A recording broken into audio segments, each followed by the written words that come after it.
मैं दिनेश कुमार शुक्ल, आप सभी को सादर नमस्कार, प्रणाम।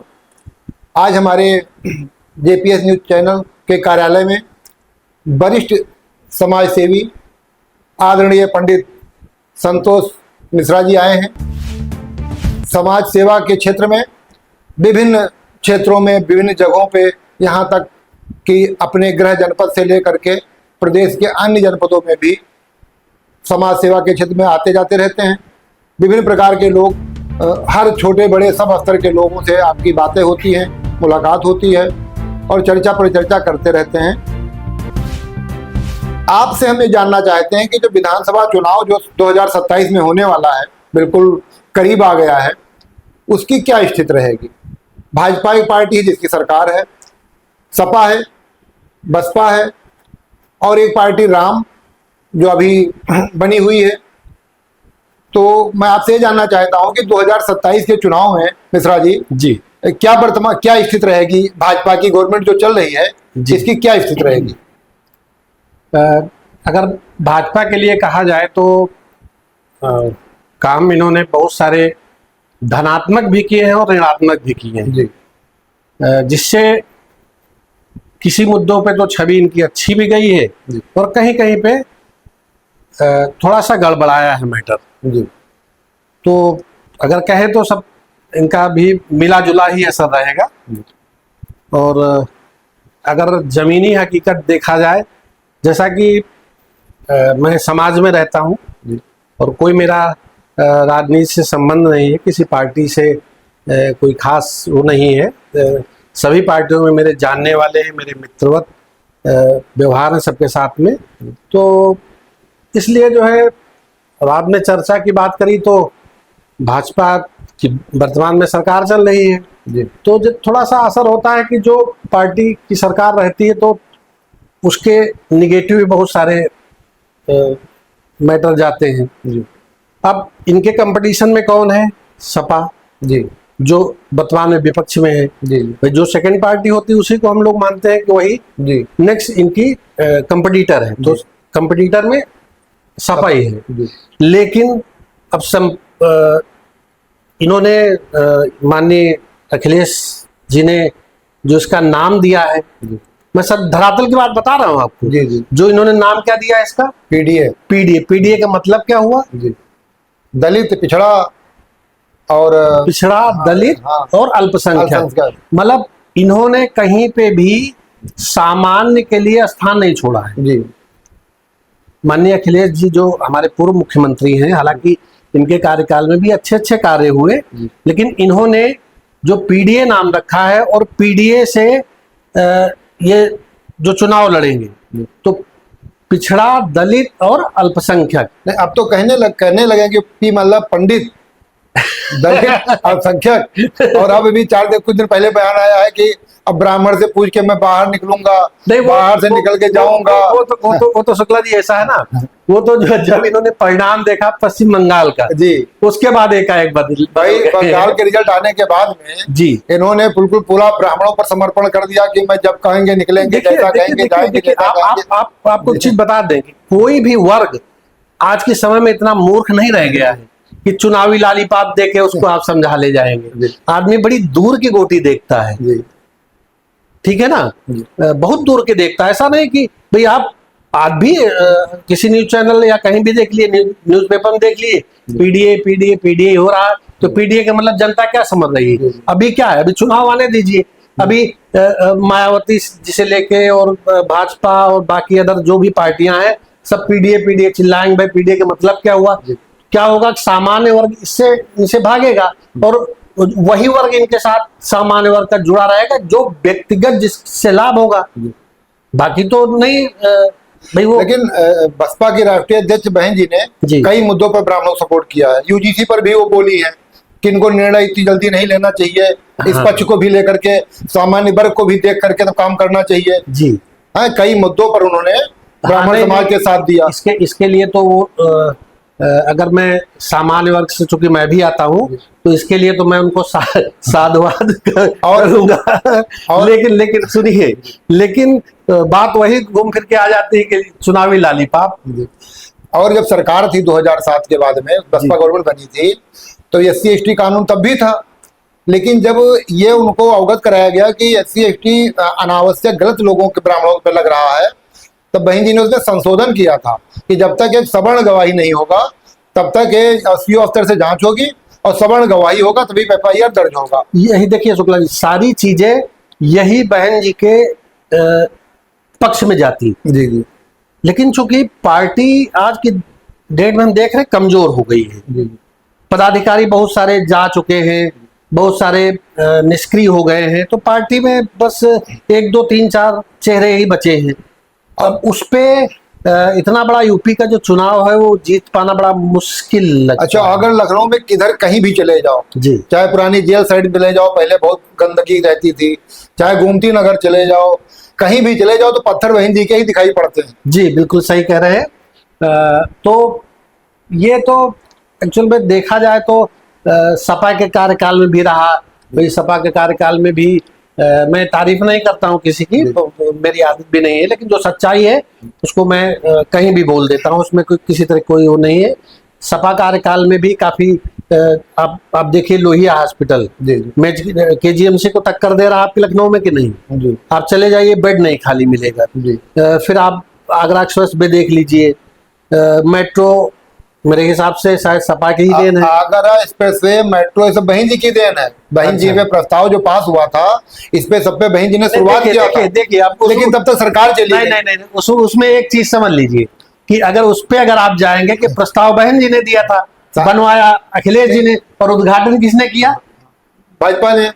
तो फिर तो सरकार तो तीनों को श्रेय गए है ना। लेकिन लेकिन धरातल माना वो जाएगा जो धरातल पे उसको उतारा है। दिमाग में उनकी उपजी, जैसे ज्ञानेश्वर मिश्र है जी। ये पूरे पार्क की शुरुआत हाँ। उपज बहन जी की है। वो मान्यवर काशीराम करके कुछ उसका पार्ट था। बहन जी की मेट्रो बहन जी की है। बिल्कुल। ये सब जितने चीजें इन्होंने उसको चालू रखा, बंद नहीं किया। नहीं तो वो अब देखिए स्टेडियम, आपका इकाना स्टेडियम है जी ये बहन जी की देन थी, पर स्थान अखिलेश जी ने चेंज कर दिया, नहीं यहाँ से उठा के वहां कर दिया। बिल्कुल बिल्कुल। लेकिन अब देखिए वैसे देखेंगे ना, अब नाम अगर नाम पे देखेंगे तो नाम तो अटल बिहारी के नाम है वो।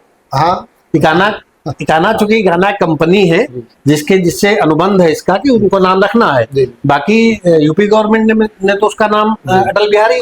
कुल मिला के सारी सरकार में सबसे अच्छा काम जो अपने आता है वो अपने हिसाब से करता है। कुछ होता है तो उसमें भ्रष्टाचार ज्यादा बढ़ जाता है, जी जी, हत्याएं ज्यादा बढ़ जाती है, जी, गुंडा राज ज्यादा होने लगता है। जी।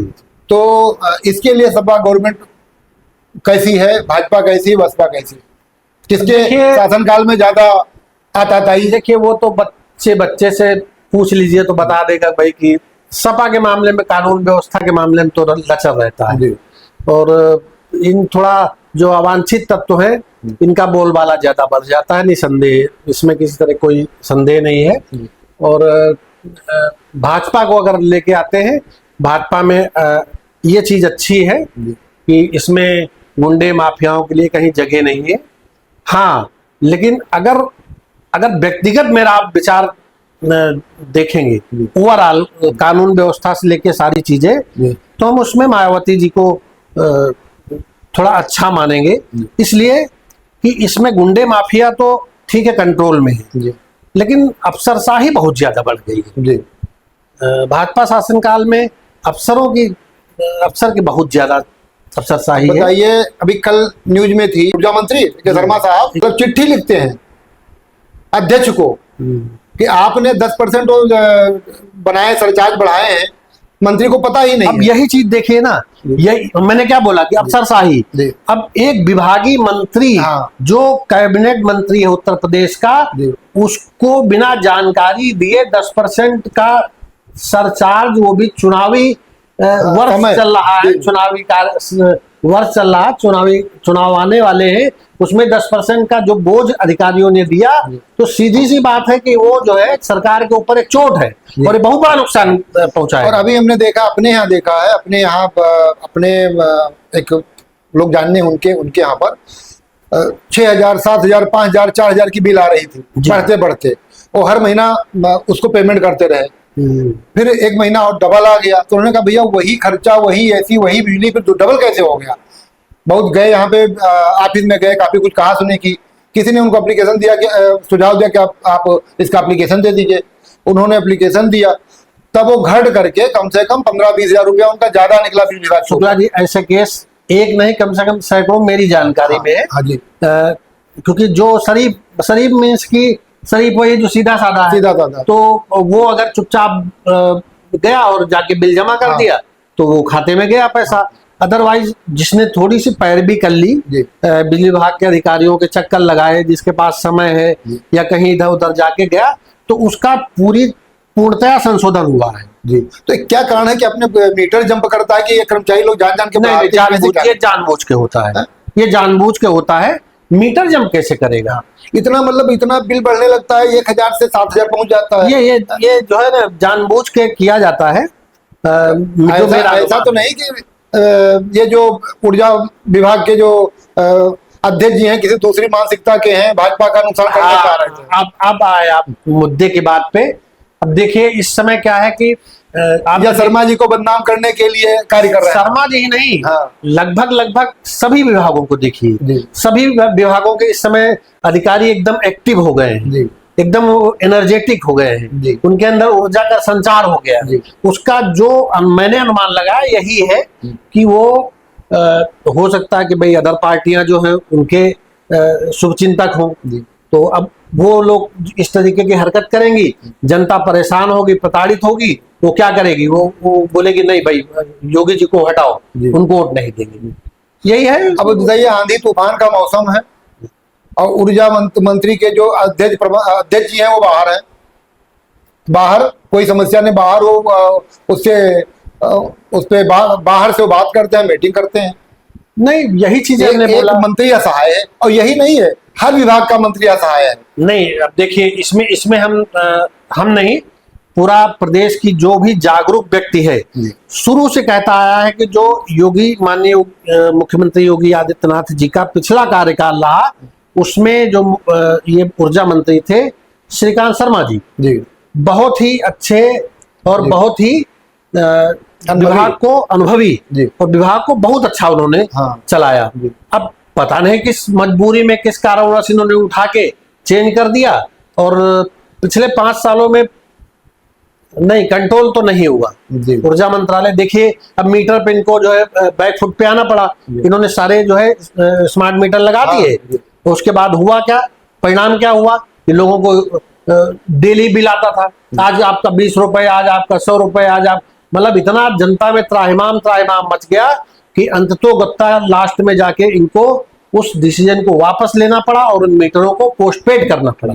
अच्छा, 15 अगस्त 2019 में आदरणीय प्रधानमंत्री जी ने एक जल जीवन मिशन का उद्घोष किया था, और लगभग 3.6 ऐसे लाख करोड़ रुपए स्वीकृत किया था कि और जितनी भी रुपए कई बार बढ़े उसमें लगभग।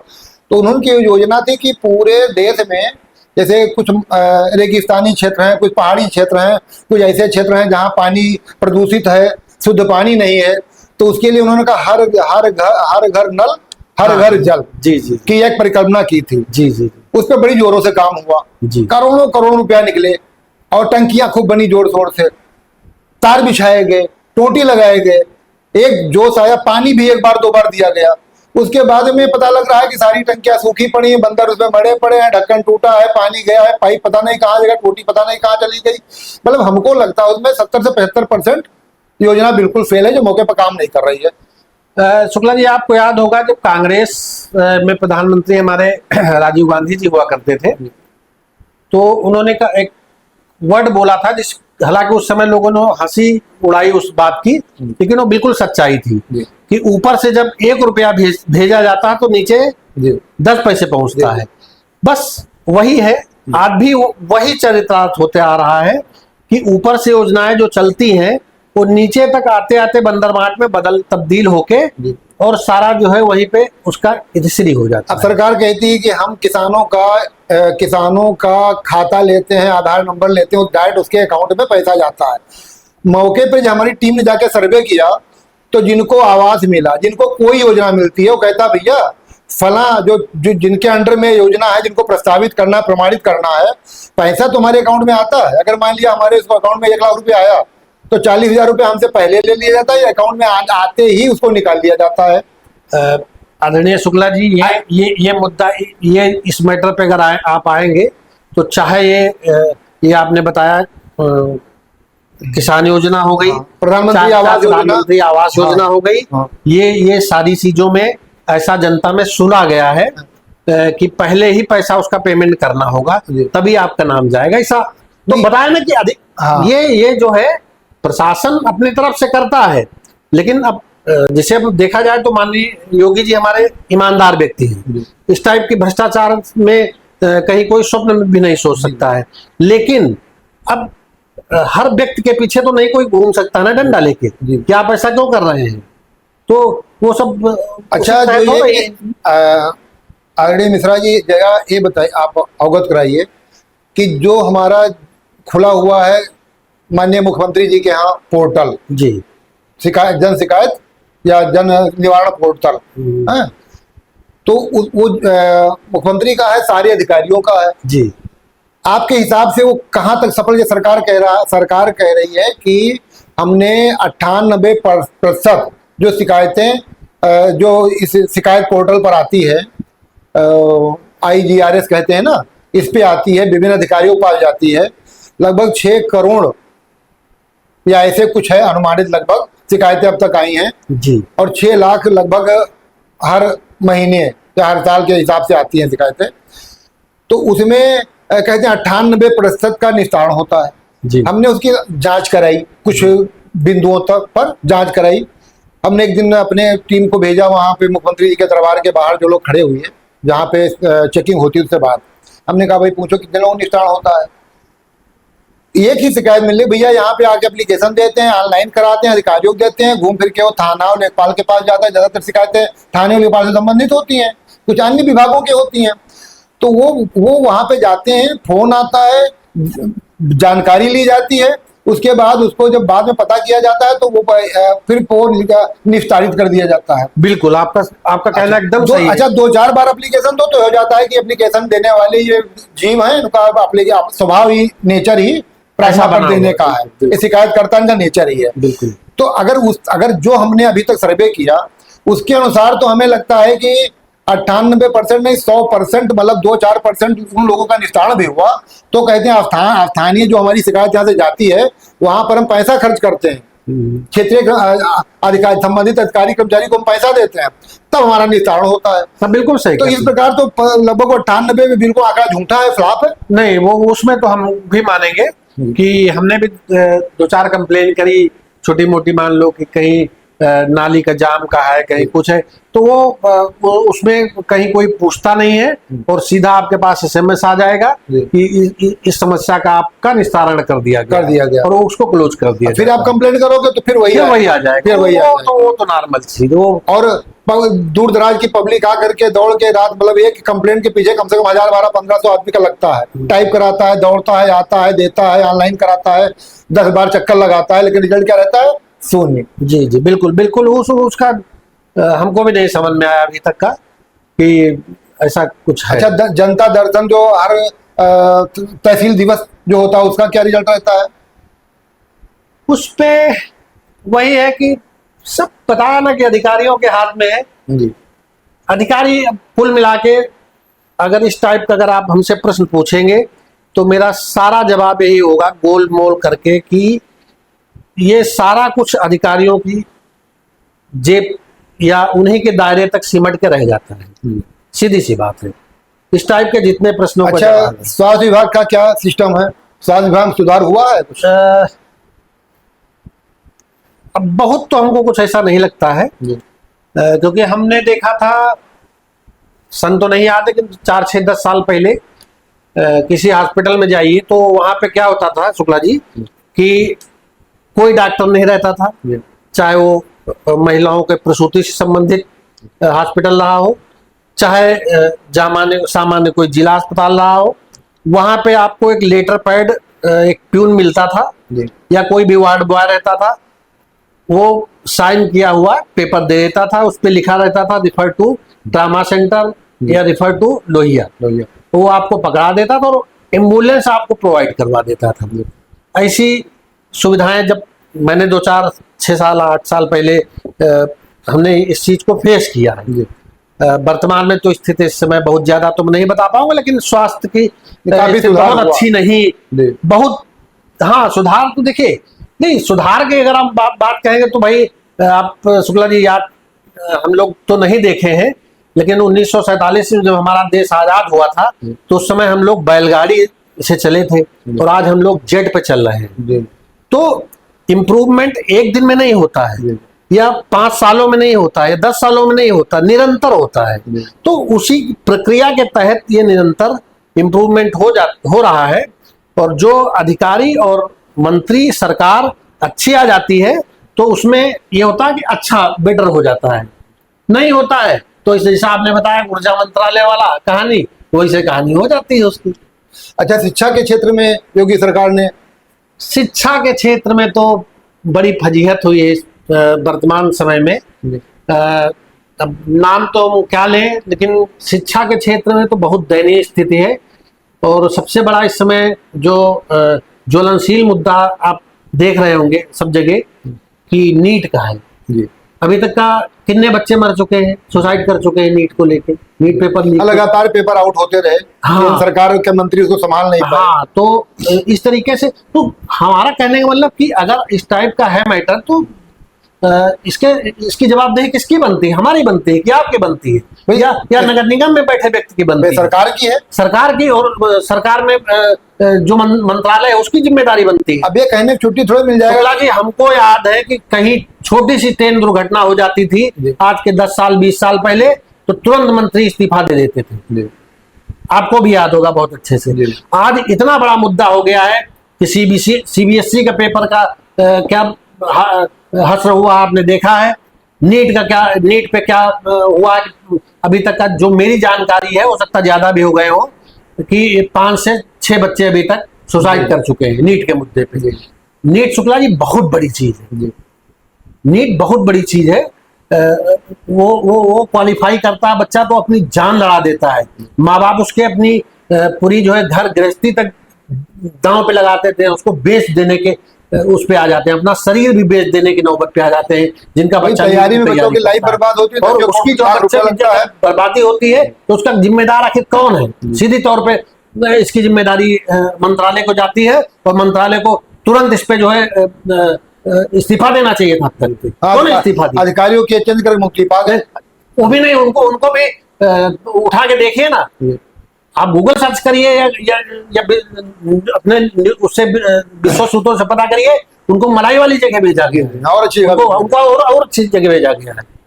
अच्छा, जैसे यूजीसी ऐसा प्रकरण था जी, कहीं चर्चा नहीं थी जी, सरकार ने उसको लागू कर दिया जी, एससी एसटी आराम से चल रहा था, किसी को कोई डिमांड नहीं थी जी, लेकिन उसको तुरंत और सख्त कर दिया। जी। हमको लगता है कि ऐसा तो नहीं कि जैसे पीडीए, अखिलेश यादव ने पीडीए किया तो इन्होंने समझा कि सवर्ण तो हमारा गुलाम है जी, और पीडीए को काटने के लिए ऐसा कुछ कर दो, सवर्ण को दबा दो जिससे पीडीए हमारी तरफ आ जाए।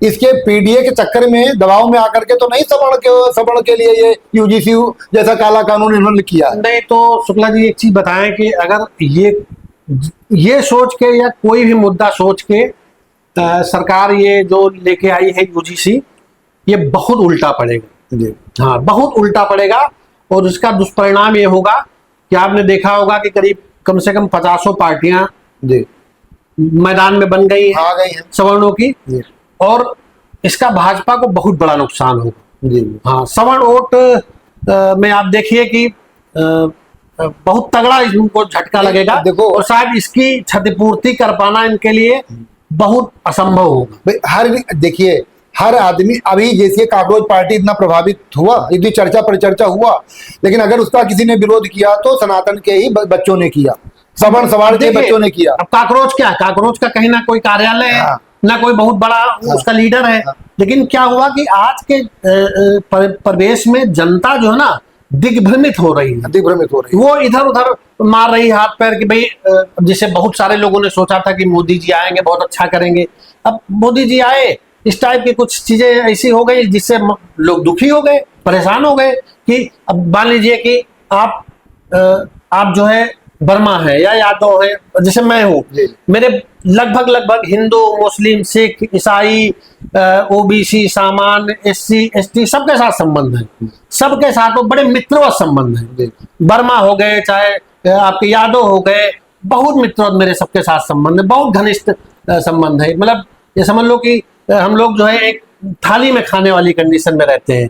लेकिन इससे क्या हुआ कि वो भी थोड़ा सा विचारों में उनके भी वो आ गया, और चूंकि भाई हमको भी बुरा लगा कि ठीक है आज हम तो ठीक है, हमारा तो एज आ गई, नहीं दिक्कत होगी, लेकिन हमारी आने वाली पीढ़ी को, हमारे बच्चों को या बच्चे के बच्चों को आगे चल के इसका नुकसान उठाना पड़ेगा ना, तो हम भाजपा को कहाँ सपोर्ट कर पाएंगे। अब अगर 1% 2% वोट भी कट गया सवर्ण का तो बड़ा गलत रिजल्ट होगा। 1% 2% नहीं, मैं अभी राम दावा पार्टी तो नहीं करता, अभी राम नुकसान पार्टी बहुत बड़ा। जी, अभी वो मजिस्ट्रेट साहब ने इस्तीफा दे करके राम पार्टी जी, गठन अलंकार किया। अग्निहोत्री जी। हाँ जी। वो क्या नाम है उसका, वो राम करके 60 में है, जी जी जी, और उसका इन्होंने राष्ट्रीय अधिकार मोर्चा राष्ट्रीय हाँ। अधिकार मोर्चा नहीं, हमारे उनके संस्थापक जो अलंकार अग्निहोत्री जी हैं, उनसे मेरी टेलीफोनिक वार्ता भी हुई है। और अब वो कई जिला भी, गोंडा, बहराइच, बलरामपुर, नहीं, काफी जगह जा वो रहे हैं, नुकसान कर रहे हैं, तो काफी। लड़के उनसे जुड़ रहे हैं, नवयुवक जुड़ रहे हैं। बिल्कुल नहीं, अभी जैसे आपने काकरोच पार्टी किया तो आपको मान लो, इसके तो अलंकार जी जो एक प्रतिष्ठित आदमी है, शायद पीसीएस थे, उन्होंने एसडीएम पद से इस्तीफा दे के आए हैं इसमें। लेकिन अब ये काकरोच, जो आपने काकरोच का नाम लिया, इनको कौन जानता था, लेकिन वो सोशल मीडिया से लेके मीडिया तक काकरोच काकरोच काकरोच इतना बड़ा हो गया कि दिल्ली से लेके लखनऊ तक हिला कर रख दिया काकरोच। लेकिन काकरोच से भाजपा को नुकसान नहीं होगा, भाजपा का नुकसान होगा ये राम पार्टी से होगा। भाजपा खुद चाहती काकरोच बढ़े, और राम पार्टी से होगा, और राम पार्टी को मान लो कि अगर कोई व्यक्ति है, हम बता दें आपको जो जमीनी हकीकत है कि जो इन्होंने चाल चला था ये यूजीसी के चक्कर में, वो इनको उल्टा पड़ गया है। इससे हुआ क्या कि फायदा इनका कोई नहीं हुआ, क्योंकि जो इनका विपक्ष, मतलब जो इनका एंटी वोट था, मैं जमीनी हकीकत आपको बिल्कुल 100% बता रहा हूं, जो जमीन पे मैं बैठ के लोगों के साथ चर्चा करता हूं, कि जो इनका वोट नहीं था वो इनकी तरफ आया नहीं, और जो इनका था वो 24 कैरेट वाला वोट था वो चला खिसक रहा है। आप 1-2% बात कर रहे हैं, मैं चैलेंज करता हूं कि 50% वोट तो कम से कम हटेगा। 50% वोट इनका जो है नुकसान होगा यूजीसी को लेके। अब देखिए, सवर्ण समाज जब बैठक करना दिल्ली में चाहती थी, अपना मीटिंग, अपना यूजीसी पर प्रदर्शन करना चाहती, परमिशन नहीं मिला। हाँ, वही चीज है ना। और उसको देखिए, काकरोच के जो संस्थापक अभिजीत क्या नाम है, दीप के आए, तो उनको जा करके चैम्बर में दे दिया गया। तो भाजपा चाहती है कि काकरोच बढ़ता रहा है, तो काकरोच के बढ़ने से भाजपा और कांग्रेस सबका नुकसान है। तो अब देखिए उसका प्रभाव पड़ा ना, कि लोगों ने, आप सोशल मीडिया पे आप भी देखे होंगे कि लोगों ने ये प्रश्न उठाए, भाई ये सीधा प्रश्न उठाया कि सवर्णों ने, जबकि आप देखे होंगे कि यूजीसी का विरोध हुआ, पूरे देश में विरोध हुआ, लेकिन कहीं ना तोड़ फोड़ हुई, ना किसी सरकारी संपत्ति की हानि हुई, ना कहीं मारकाट हुआ, ना किसी को जेल जाना पड़ा, कहीं कुछ इस टाइप की हरकतें नहीं हुई। सामान्य तरीके से लोगों ने अपना विरोध दर्ज किया। लेकिन वही अब दूसरे अन्य लोग जो हैं, वो मार काट, फलाना ढिकाना, सरकारी संपत्तियों का को नष्ट करना, ये करना, वो करना। मैं देख रहा था ये लखनऊ वाला जो इको गार्डन में हुआ है, वो भी फ्लॉप हो गया। फ्लॉप हुआ, लेकिन कितना सरकार को कितना अप्रोच लगाना पड़ा उसको रोकने के लिए। आपने नहीं देखा होगा, जितने वहां पे ये काकरोच पार्टी के मेंबर आए थे, जो हमने देखा कई गुना पुलिस थी, उसके कम से कम हमको लगता है कि 10 गुना 20 गुना पुलिस रही होगी। सारा ही अंततम उत्तर प्रदेश पुलिस का लगा दिया तो सुरक्षा में। आज हम लोग आदरणीय मिश्रा जी ने बहुत महत्वपूर्ण चर्चा की। हम लोग प्रतिदिन शाम को विभिन्न मुद्दों पर चर्चा करेंगे, क्योंकि चर्चा बहुत गंभीर हुई। अपनी विचार हम लोग व्यक्त किए, आप लोग इस पर अपना जो सुझाव है जेपीएस न्यूज चैनल पर कमेंट के माध्यम से दीजिएगा। और आप सब लोगों ने जो हमारी चर्चा परिचर्चा सुनी, इसके लिए आप सबको बहुत बहुत धन्यवाद। और आदरणीय मिश्रा जी को भी बहुत बहुत धन्यवाद जो आपने अपना अमूल्य समय निकालकर जेपीएस न्यूज चैनल को समय दिया। धन्यवाद। बहुत बहुत धन्यवाद, सादर प्रणाम, नमस्कार।